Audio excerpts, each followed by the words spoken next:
there, what's going on? It is Saturday, October 2nd, 2021, and there are two of you here. I am editing the privacy. My name is Jenna. I am here every day at 11:11 a.m. and 11:11 p.m. Eastern Time, no matter what. So it's 8:11 because I'm in California.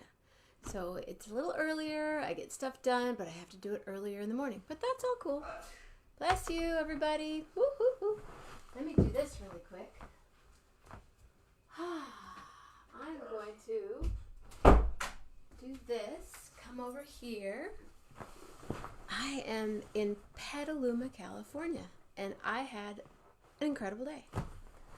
We went cheese touring, wine tasting, food eating, ice cream eating. Lily and Pearl hung out. Benny hung out.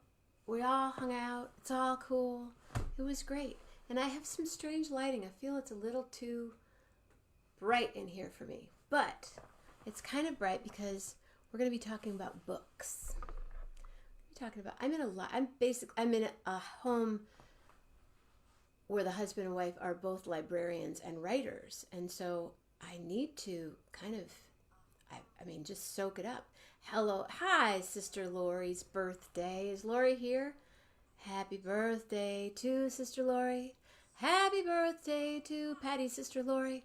Happy birthday, dear Lori. Happy birthday, Patty's sister Lori. All right. Is that Lily and Pearl? William D. and Mama Grace did. Really, really cool.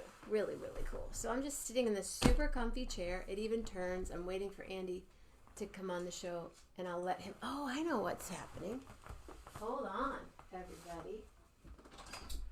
Come on, little girl. Come on, little girl. You want some food? Want some food, little girl? Little Lily and Pearl?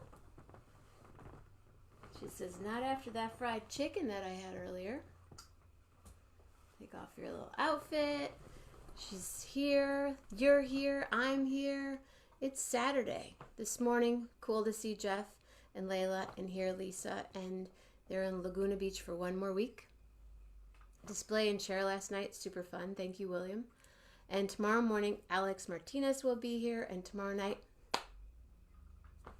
Poetry Glam, Poetry Glam, Poetry Glam. And then Monday morning we meander, and Monday night we meditate, and Tuesday morning Patty's going to do something, and Tuesday night Andy and Shauna will be sitting right here in this room with me. And then Wednesday morning we'll walk, and Wednesday night we'll talk, and Thursday morning is Michael Keel, and Thursday night we'll have a party, and Friday morning is Armando, and Friday night's Display and Share, and Saturday morning is Jeff Metzger. And ladies and gentlemen, it is one more Saturday night, and here he is.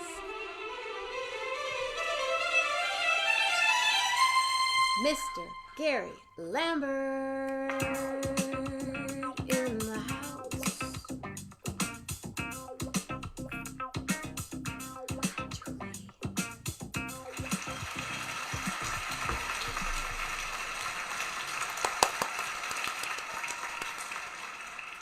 Hi there. Well, hello, hold on. I have to switch an audio setting. Audio setting. So I'm getting it in my earbuds instead of over the speaker, because this is my very first 11:11, excuse me, 11:11 with Jenna on my new laptop. And I'm still figuring it out. Let me see. What did you get? Which one did you get? What'd you get? I got the MacBook Pro, the cute little 13-inch one. No, I didn't. Yeah. I downsized from my 15-inch. It's a little, a little less screen room to navigate around, but I kind of like it. It's very compact. Doesn't kind of. It's not bulky. It's lighter. And I am now just making sure. You're not using your earbuds. You're using. Yeah, the earbuds I forgot to charge them today. So it's coming out the speakers, which if does it sound okay? Yeah, it sounds great. And you're hearing, I think I've got the right microphone working. So yeah, I've Can got you hear Lillian eating? I do hear Lillian eating. Then those headphones are working great. Very well. It's not on the headphones though. It's on the speaker, and that's what I'm trying to figure out. Hold on. I'm going to unplug this headphone port. Hold on. Hello. Hey, Julie Luce. I'm so happy. It Okay. is bright. It is bright for me, right? Should I turn off some more light? That's fine. I don't mind. Sometimes it feels good to be bright. You have to do something on the Zoom control panel too. It's fine. I just want to make sure I'm doing everything right just for future reference, because this is new to me. It's a new device. Hey, we're all learning together and supporting each other while we're learning. That is absolutely correct. And so well put. You went to a game today.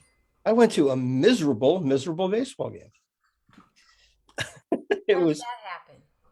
well, the New York Yankees, it is the second to last day of the season. And it has really come down to it. They are all clustered. There are 4 potential teams vying for what they call the wild card. The Oakland A's not among them, sadly. They got eliminated this past week. So right now, as of today, the Yankees and Red Sox are tied for the top wild card spot. Oh, The Yankees were like 2 games ahead of the Red Sox, and they have promptly lost 2 games, and the Red Sox won 2 games. So they're tied. And then you have another game behind. I don't know what's happening. Seattle could either be 1 game behind, or I think they could be eliminated if they lose tonight. Toronto won today, so they are 1 game behind the Yankees and Red Sox. So there could be a scenario where 4 teams are tied for this thing, and I don't know how they do that mathematically. I think it comes down to what record the teams had against each other during the season. But presumably, if the Yankees win tomorrow, the Red Sox lose. if the Yankees win tomorrow, And the Red Sox lose. the Red Sox lose. That means the Yankees are the number 1 seed in the wild card game. That means it would be played in Yankee Stadium. If the Red Sox win and the Yankees lose, that game gets played in Fenway Park unless one of those other teams wins and then they tie the Yankees. It's really complicated, but if the Yankees and Red Sox wind up tied for the number 1 spot, the game would be played at Fenway Park because the Red Sox won the season series against the Yankees. They won like 7 games. The Yankees won 5 or something like that. I don't know exactly what it adds up to, but the Yankees were just going great guns until these last couple of games. Actually, they almost came back and won last night. Today they lost like 12-2. And who did they play today? Tampa Bay, who have already won the American League East. So that's who these teams are vying to play against in the opening round. Got it. Okay. So it's pretty tricky.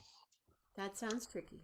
It's But really. did you have any food on the way there or at the Oh, at the game. That was the best part of the day, in fact, by far in terms of baseball. It was a beautiful day. It was my only trip to Yankee Stadium this year, so I wish it had been more successful. But on the other hand, I saw the Mets win a doubleheader earlier this year, so maybe I don't want to be greedy. But the best part of the day was that Yankee Stadium has a concession, an annex of Mighty Quinn's barbecue. Oh, you're kidding. Yeah, so I had the pulled pork sandwich, which was so much more satisfying than the ball game. And so that was great. that was unequivocally successful. The Yankees just couldn't do anything. They were making errors. They were just not hitting. The pitching was inexplicably bad because all these good pitchers came in and they just get home runs hit off them. It was 12-2. 12-2, I think was the final. Yes. Rob says baseball has been very, very good to me. Football, I don't know. Yeah, I don't care for football, but anyway. So, I actually do in between the highly satisfying pulled pork sandwich and the miserable baseball game, I did entertain myself in one other way, which is that from Yankee Stadium, I came back to Queens and I went to see the Sopranos movie. Oh, you saw it? It's out. That's right. In the theater. It's on HBO Max. It And is? yeah, it started yesterday on HBO Max. And I watched the first few minutes and I said, I'm going to turn this off and see it in the theater tomorrow. Theater. Yeah. In And Queens. in Queens. I I thought of going to Newark, but that seemed a little bit extreme. But so it's really good. It's I'm really still here. I just need to do something really fast. okay. Come here. Really fast. 1, 2, 3. This is, ladies and gentlemen. Wait, I need to do that. Hold on. Okay.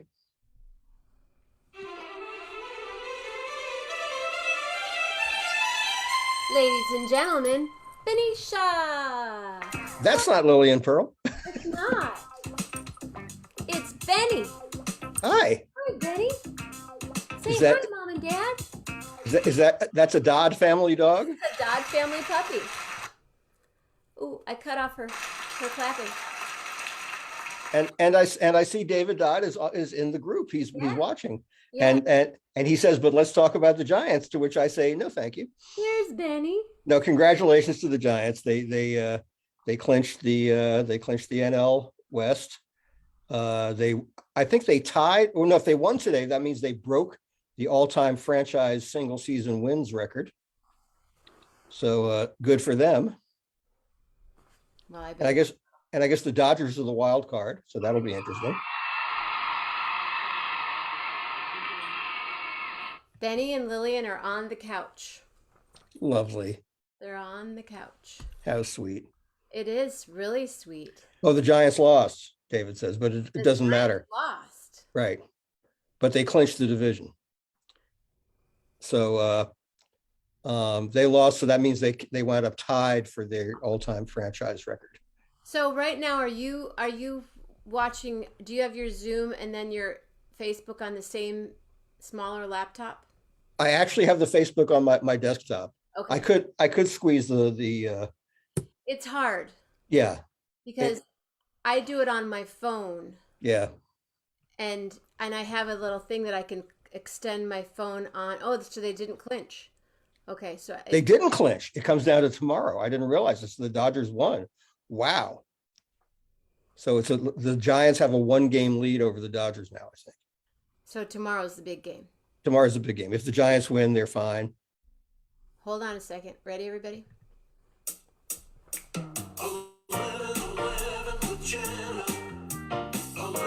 Gary's like, here we are. Here we are again. There are 11 people here right now. 11 That's people. huge. Who are you gonna call right now? Benny and Lil hanging out. Oh, the Dodgers are still playing. Oh, right now? So if the Dodgers lose, then the Giants clinch. But they're ahead. Okay, this is very interesting. It's coming down to tomorrow then. So then Likely. if the Dodgers win tonight, That means the Giants have to win or the Dodgers have to lose tomorrow. Otherwise, they're tied for the division championship, right? Wow. Crazy. It's been a wacky season. that's wacky. Totally, Yeah. really wacky. Mm-hmm. I'm going to do something here right this minute really quickly. Just in case. David, if you feel like jumping on here since we're in your house, trying to do this and do that at the same time. Yeah, so that's when you have a small screen, you can't do the Zoom and that's why I Right. do it on my. Right. If you feel it, Dave, and you want to jump on, you're more than welcome. So they need to win. The Giants need to win tomorrow, and the Dodgers really need to lose tonight.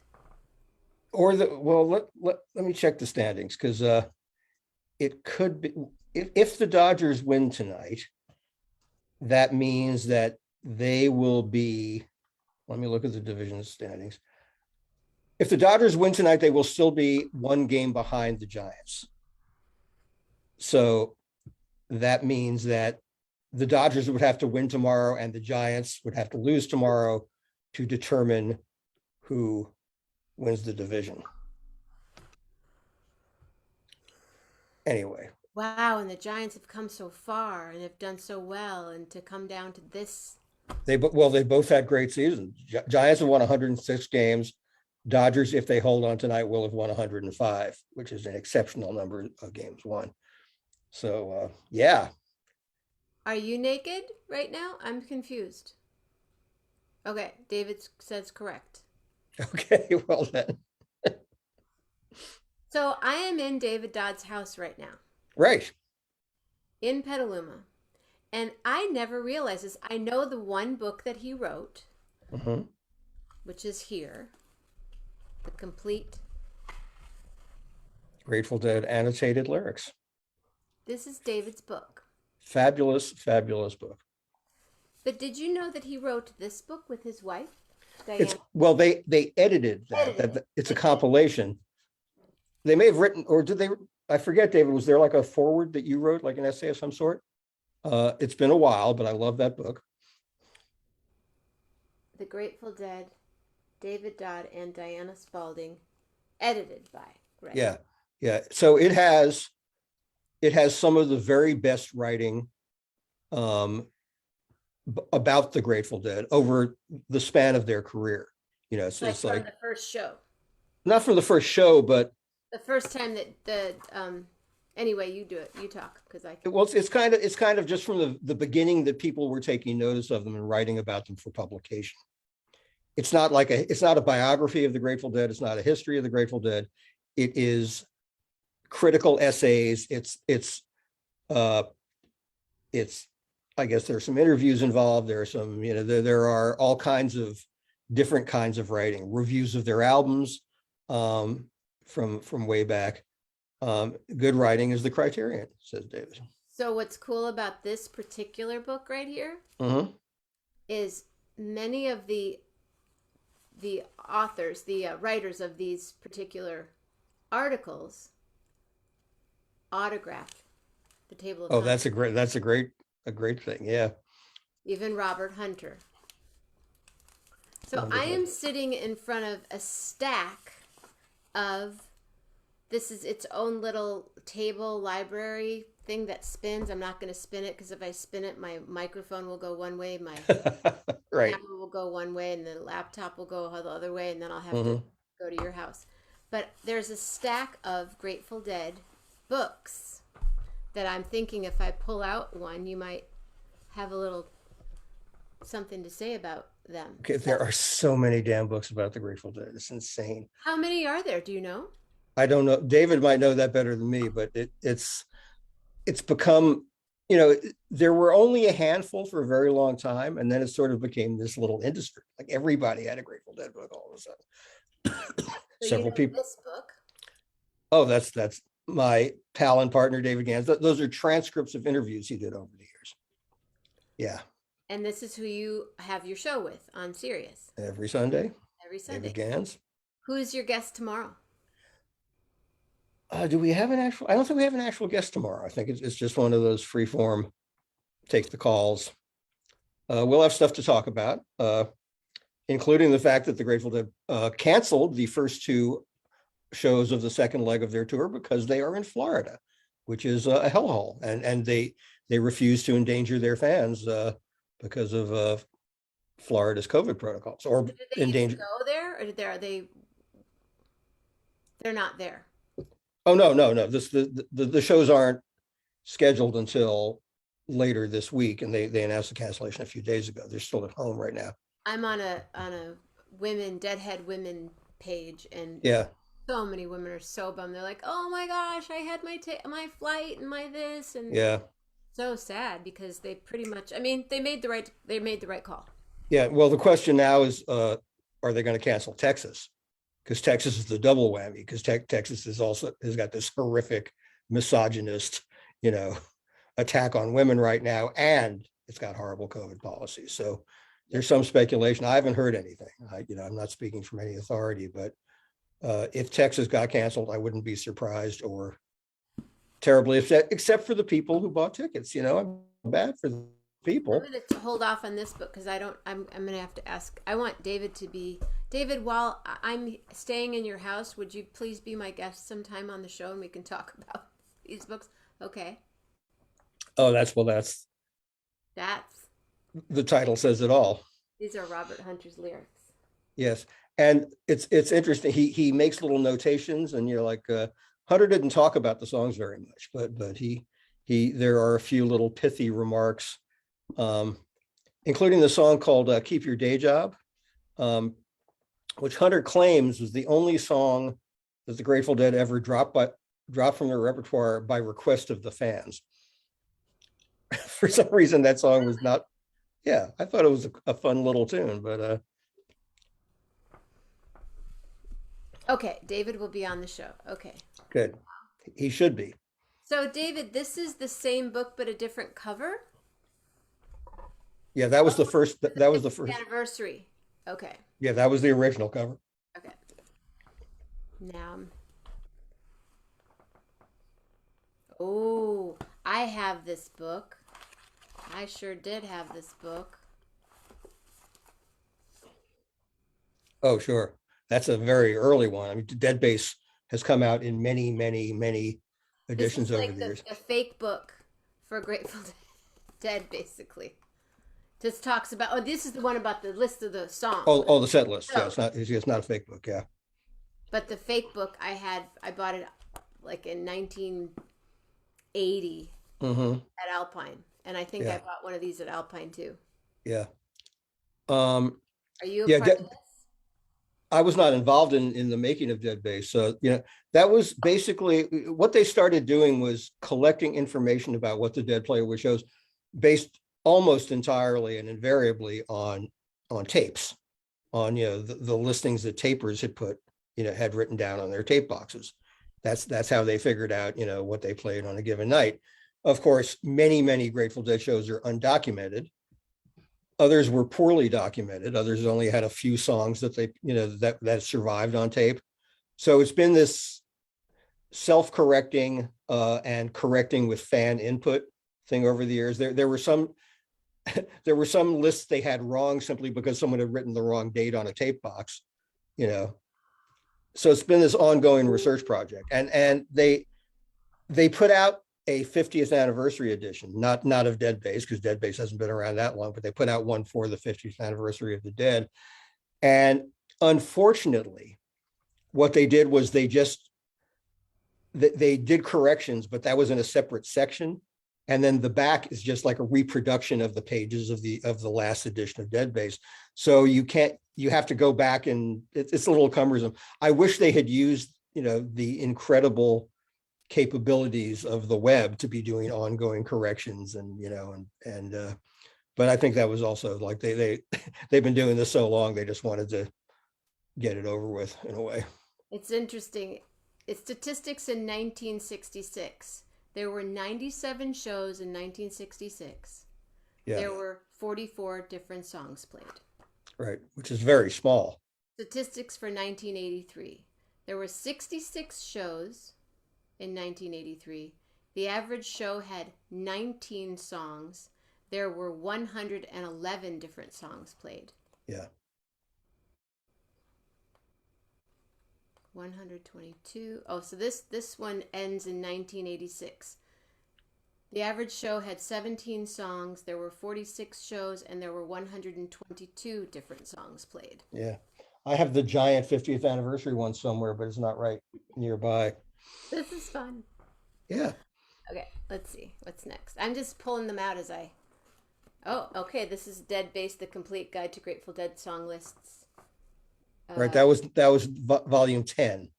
This is volume 10? Yeah. Gary knows his stuff, doesn't he? Well, it says X on it. So What's this one? Oh, this is a big one. Yeah. Dead Bass. Oh, this is the one you were talking about. That's the 50th anniversary edition. Yeah. And then I think... And the nice thing about that is if you bought the book, you could also get a download of a PDF edition. So I have the PDF on my phone, so I can look up any show at any time. Do you do that? Do you, because someone will call you on your show and say, Get you we know, get questions on the phone, 1972, right? second set. Right. Did that show in Poughkeepsie? And we say they didn't play Poughkeepsie in 1972. And they say, oh, well, maybe it was 1996. I don't know. I was very high. So, we try to resolve people's confusion. That's so cool. You're creating such a great service. I guess. I think so. It's I it's think. it's more fun than anything else. I mean, I do get a little strange when people just tell us this wonderful thing we're doing. I'm just talking about this music I like. It's not, I'm not curing any diseases. I'm not, yeah. It's just fun for me. You're part of an important story. Yeah, it's an interesting history. That's for sure. The 50th version should be in the stack. It is. Oh, and you have the fake book too. Yeah. And 5 other people. Oh, I'm so glad you guys are here. So David's in Boston right now. Uh-huh. And the 2 dogs, David, if you saw them, they're both like chilling. I love it. They're both, I think together they weigh about 30 pounds. And they've taken over this huge couch. It's just the way it is. Benny, Mm-hmm. Benny, are you tired? Benny's like all stretched out. We had fun today. So, taking over this Oops. huge couch. Oh, there I am again. I'm in Yes, the it just went off mute on my computer. But I've addressed that. So, David, if you're still here, do you have any idea how many books have been written about the Grateful Dead?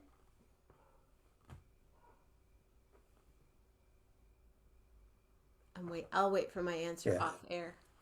Right. Yeah, he'll type it in if he's still listening. I want to do a show. I'll do a live show sometime, or a Facebook live, and walk around and look at the art. And there's just beautiful. He doesn't know. This Nope. house is, how would I say it? It is an example of 2 people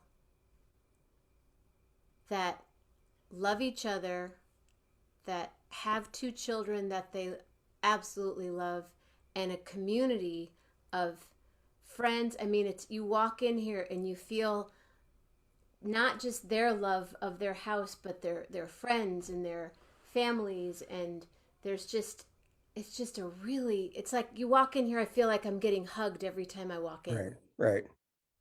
It's not just about the warmth. It's about like the things that their friends have done and the way they've created their space. And they have a library card. I have a library card catalog, David. I'm going to do exactly what you do. I'm going to put all my scissors in one and all my this in the other one. Right now I still had cassettes in it. But Yeah. I recently did that. But it is, I keep walking around and going, these people are loved by so many people. Well, yeah. It's beautiful. And there's so much cool art and so much, it's just really great. And there's a big yard and there's pomegranates and apples and, right, Lillian? But I love being here. I just love it. Nice. So what's your plan for this week? You're off for this week then, because no Florida shows. Off from the shows. We actually have a lot of work to do because we're now trying to match guests to the dates for the remaining webcast halftime shows.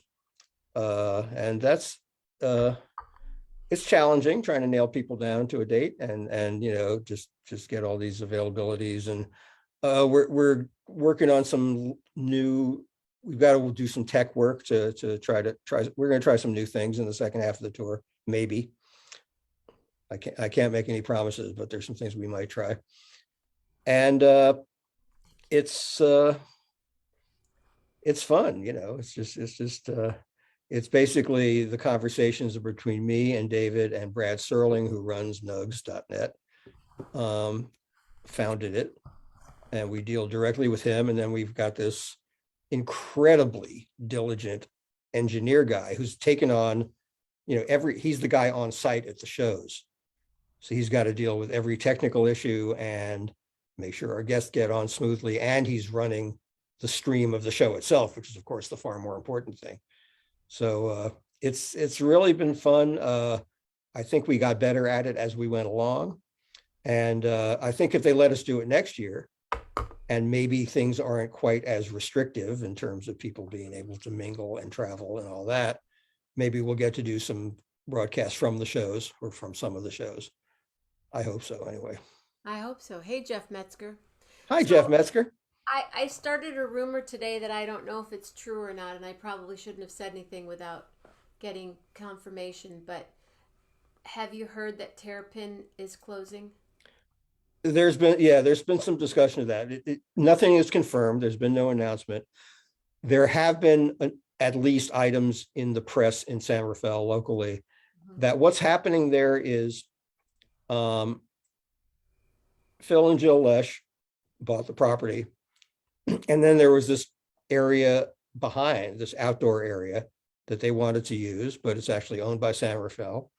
And they came up with this private public partnership where they established this park, and residents of San Rafael are free to like visit the park, in the daytime. And then they have paid shows out there during, when the weather is good enough. Well, the lease is expiring. The deal with San Rafael is expiring. And as I have heard it, the sticking point is that there's something like not, there's some points of disagreement or just money or whatever on the actual future of that park, which is kind of essential to Terrapin's future. I don't know if there's going to be a formal announcement of a closing anytime soon. There was talk about a sale of Terrapin to someone else who shall remain nameless, but who was going to maintain the venue, and Phil was going to continue as the sort of feature attraction, but did not want to be involved in the business end of it anymore. Because it's incredibly time. Phil is kind of ready to be done with it anyway. Yeah, I mean, but he loved the idea of still playing there. Mhm. Having it as his musical home, but just the burden of running Oh, a venue, restaurant, you know, is considerable. And Phil and Jill don't have to do it. They're comfortable enough that they don't need the aggravation. So yeah, that's the, like Jeff said, he checked in. It would be like 50,000 a month to renew that lease on the park, and that could be a deal breaker. But anyway, there was talk about the situation where Phil and Jill would sell their interest, but Phil would continue to be involved. But I think the pandemic killed that, because it was being talked about in late 2019. So that's what I hear. And I can't say any more about it because I don't know any more about it. I've talked to a couple of people that are around here that said it's a for sure thing, but Yeah. who knows? And then the shows, the November shows of all that they had listed 3 or 4 shows, they're all canceled. Well, that's a shame. I mean, it's a wonderful venue, and it was I think it was a real shot in the arm to San Rafael. Um, so I'm sorry to see it happen. And Phil's going to be 82, Right. in March. So, I hope he still intends to play as long as he can. What his, since he doesn't really want to get on a bus and tour, I think he's just going to pick his spots. He'll do the occasional festival. He's coming back here to do the Capitol in late October. So, we'll see. I'm sorry I won't get to visit Terrapin one more time, because I've had some great, Yeah. only been there a handful of times, but every time was great. The food was really good. It was a really, really well run. I'm really proud of what they did there. I So, went to the opening night, the first 2 night that weekend, mhm.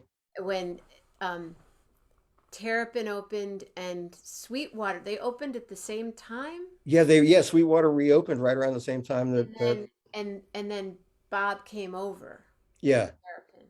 yeah. Yeah, that was really cool. The Bobby's he's did some pretty frequent drop-ins over the last He couple was of there years that there. night. David, I Yeah. think you were there, or then there was another night that David and I've spent. I didn't go there as much as I wanted to, but I've definitely seen quite a few shows, and I kind of want to see the Legal Eagles. Hmm. Legal Eagles, is that what they're called? They're an Eagles I band, cover band.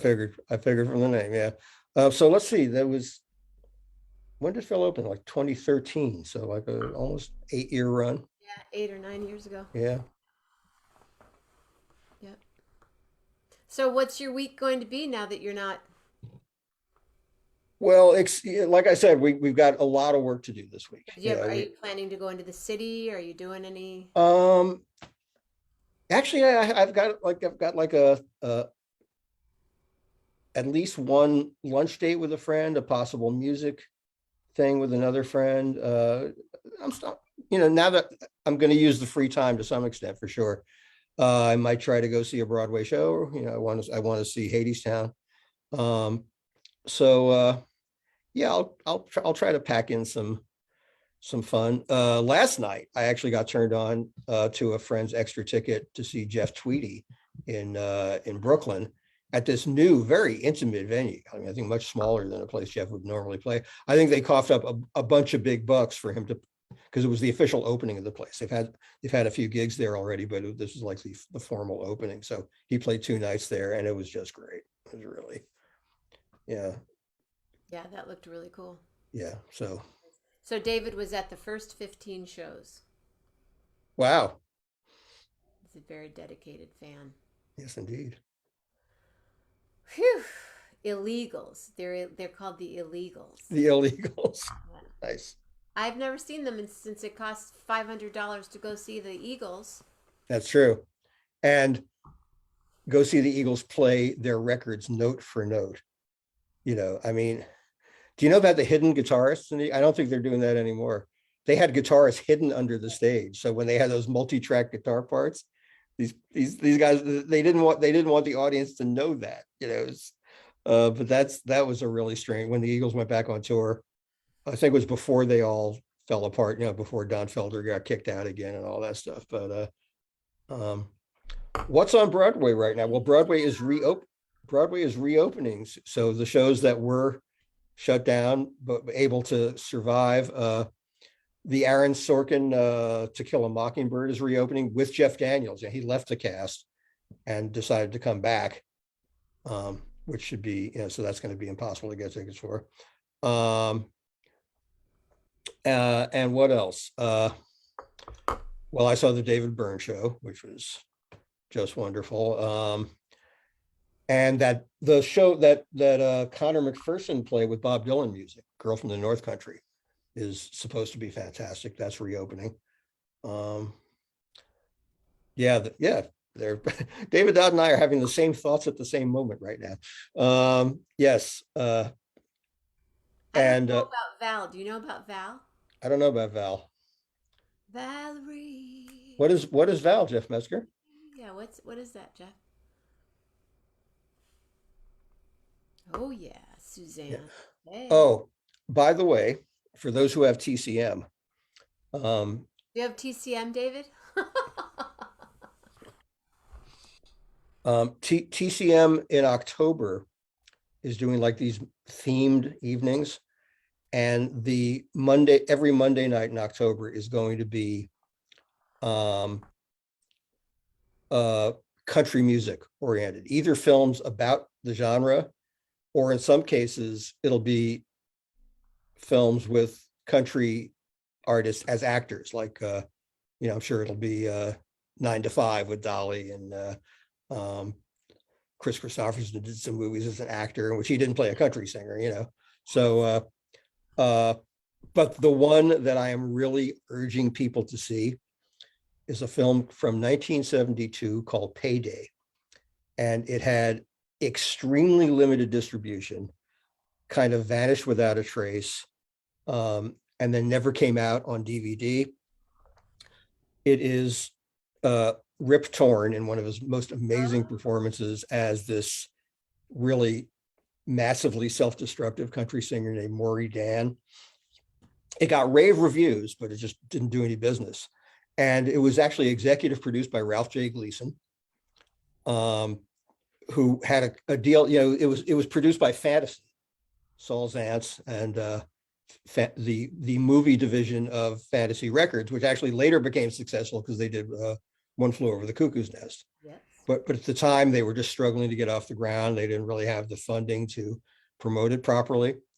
But also, interestingly, I think part of the beef between John Fogerty and Fantasy Records is he claimed that Saul Zaentz was illegally appropriating money from the record company to funnel it into his movie ventures. And that's why Fantasy had financial problems. And that's why John Fogerty claims that he got screwed. They went to court. Oh, multiple times. And I was actually in the courtroom when John Fogerty was on the witness stand. Wow. And he had injured his elbow or his wrist, broken something. And the judge had him play. He's like, well, like when I wrote "Put Me In, Coach," and he's right. Playing. He was up there all day.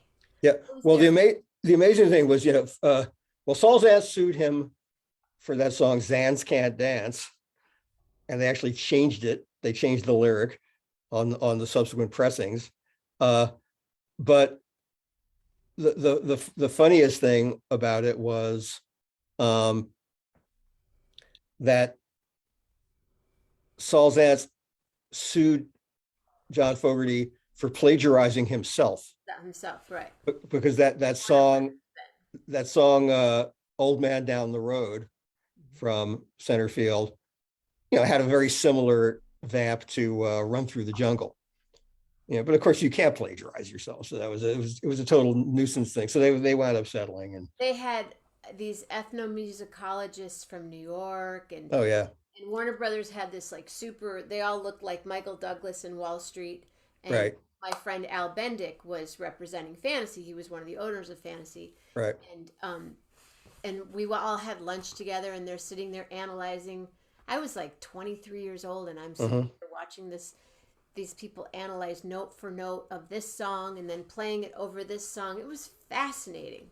And I got to watch John Fogerty for like 6 hours on Paydays 1973. Oh, thank you, William. That's the one. It's amazing. All right. So October 18th. Getting closer to my birthday. October 24th, everybody. That's right. Oh, and so today would have been my dad's 111th birthday. Really? Oh. He made it to 103, so that ain't too bad.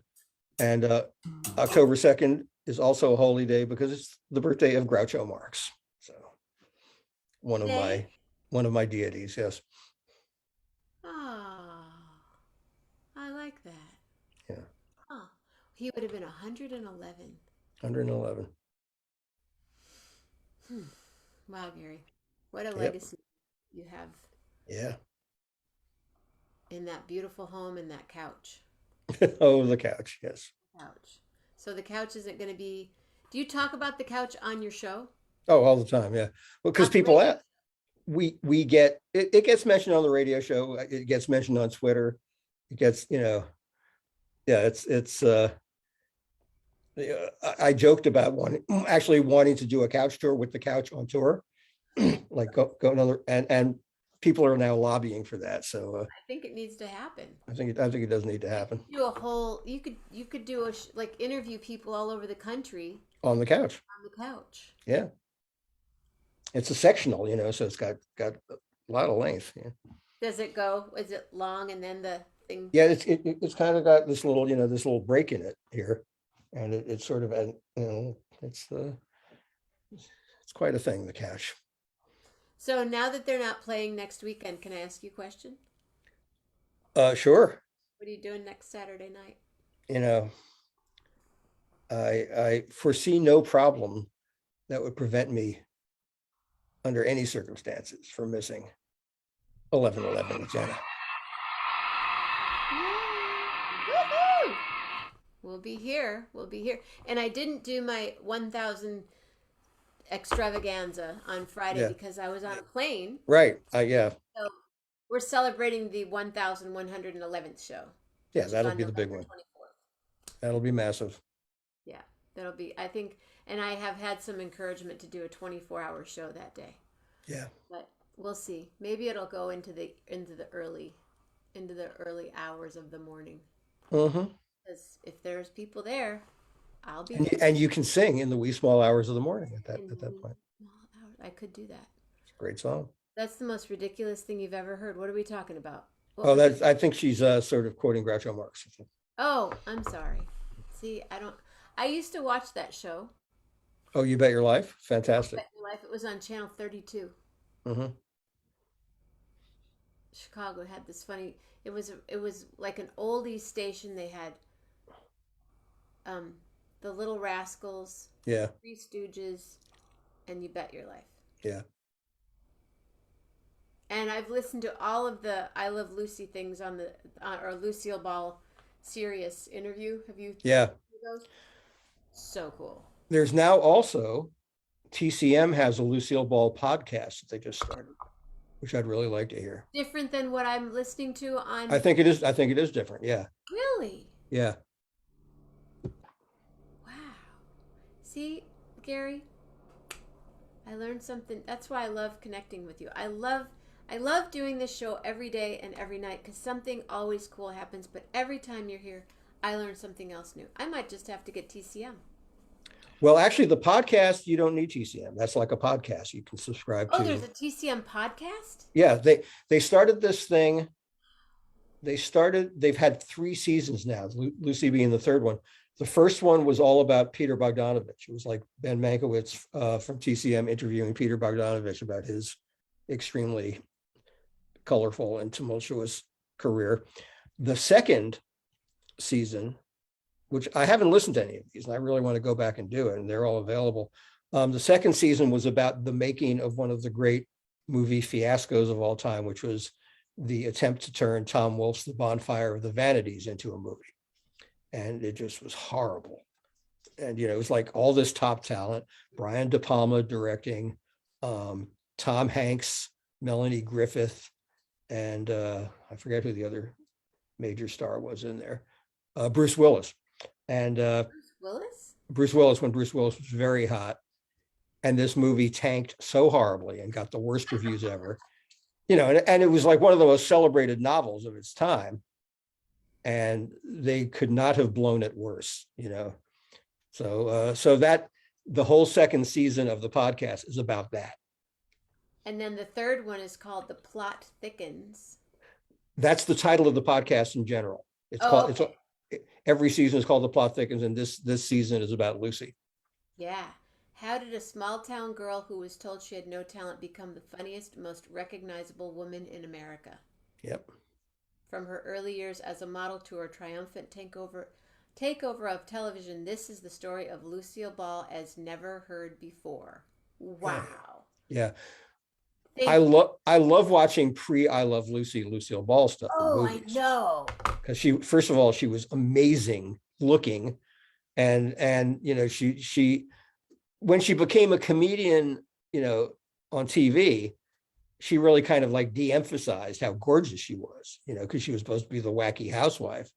But you look at Lucy in movies in the 30s and 40s, and it's just to die for, and also hilarious, So yeah.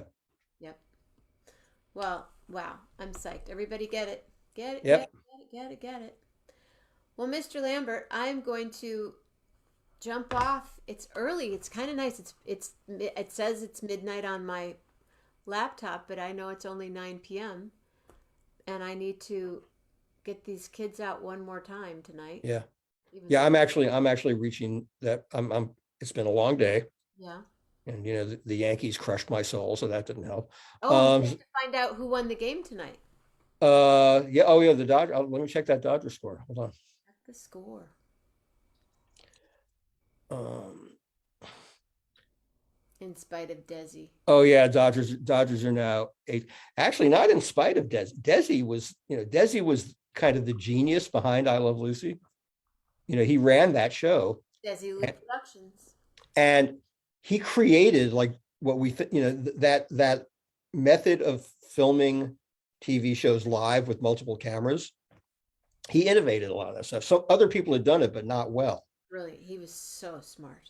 Really smart, and he was also totally self-destructive and a philanderer. A great word. I saw him perform once. Oh yeah. It was a I shouldn't say it was at Francis Ford Coppola's house. Oh, wow. And it was this private party that people I know were playing, and I was invited to be a part of it and Hmm.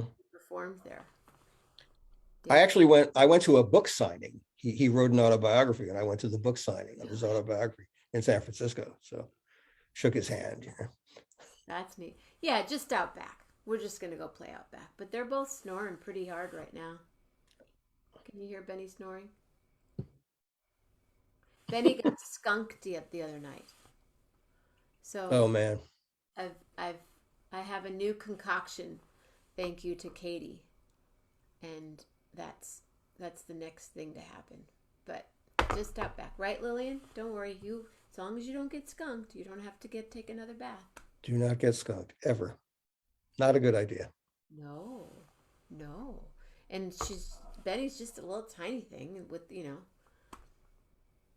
So, well, I'm sending you a big hug. Same to you. Back And if at you you. want to give me a letter, I'll sing a song for you. Okay. Gonna give me a hard one. I know you All right. are. Be nice. Because I'm vibing everything in their direction tomorrow. Y for Yankees. Why? Why? So you can you can go WHY. I'm giving you a little leeway here. Why? Because we like you. Why? Because we love you. One more Saturday night with Gary Lambert. Stay safe, stay healthy, be real nice. Everybody call your friends once or twice. Once you see the dogs on the couch, everything's nice. They're sleeping like a mouse. I just wanna say, have youthful thoughts.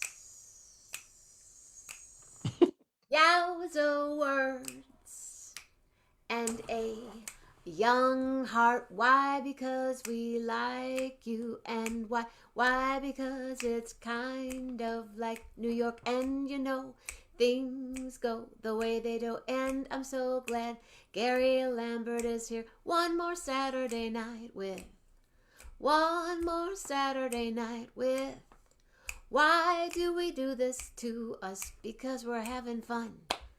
'Cause it's community and connection here on 11:11 with Jenna and Gary Lambert.